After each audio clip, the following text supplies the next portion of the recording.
Do you have any tips for having difficult conversations with clients regarding accountability?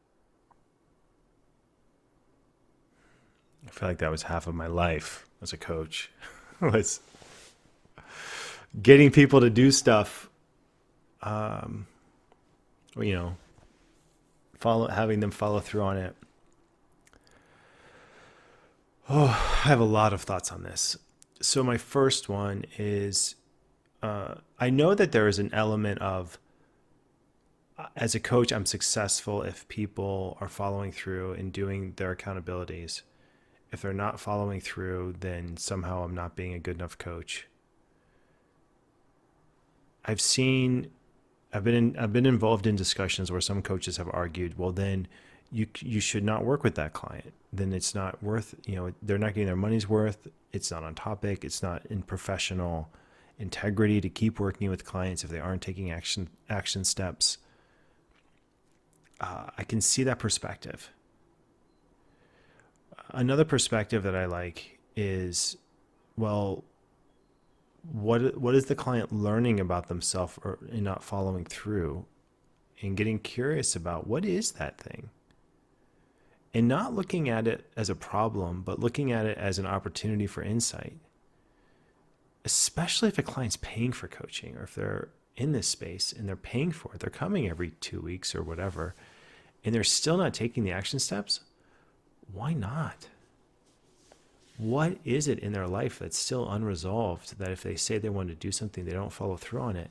That's a huge thing. That's a really big deal. So there's an opportunity there to explore and look at it, but it shuts down if there's judgment. It shuts down almost completely if there's judgment. I was listening to Mike Tomlin. He's the head football coach of the Steelers. There was a clip of his press conferences. And it's the end of the season. I was curious about what he would say about it. And he said something about not what guys are capable of doing, but what they're willing to do. And how that made the difference.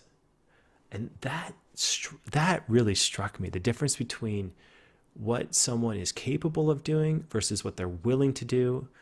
In my mind, as I was taking a walk yesterday, I was also thinking about, well, what about want? Like, so how do you start to categorize, like, what's the difference between wanting to do something, being capable of doing something, and being willing to do something? And that's the space that I would play in with clients, getting curious about that. So I don't think that it's a hard conversation as much as it's a curious conversation with a very real foundation of, we're having this conversation in the context that you haven't followed through on your accountabilities for the last month or two. That's a pretty big thing. What's here? That's how I approach it. Yes, like curiosity. And being curious even with yourself as a coach, why does this conversation or this question around accountability feel difficult to me? And being an assessor at Coach Training UDU, this often comes up when I'm listening to recording around direct communication or holding somebody accountable or challenge. And it might be that we are bringing our map of the world and our values and our own belief systems around accountability into it. Or maybe we think that holding somebody accountable or direct communication, I've talked to coaches before, it's felt mean to them. It's almost as though, oh, I'm not sure how to do this. So as I said, I'm harping on about design the alliance, kind of making sure that you are partnering with someone right at the beginning. You're asking them how they want to be challenged. How can you hold up the mirror? I said, look, part of my role is going to be to call you out. How would you like me to call you out? How would you like me to challenge you if I'm seeing something that you're not seeing? So I'll ask those questions in the Design the Alliance. And the other thing here with that curiosity is, I was thinking about this question myself and how my own coach said to me at the end of last year, she said, what am I going to do with you?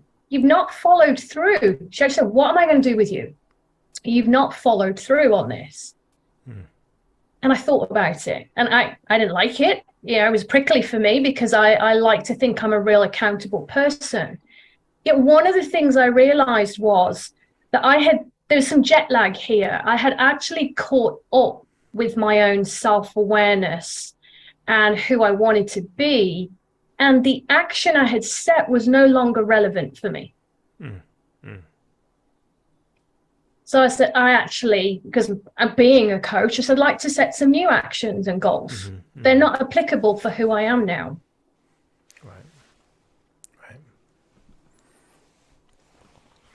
I once was in a discussion with Laura Whitworth. She was one of the founders of the ICF. And she gave this example of a client she was working with who was not following through. And she said, okay, for this week, you're not allowed to do stuff. Like, you can't do stuff this week. So she said, sure enough, the client rebelled and did stuff.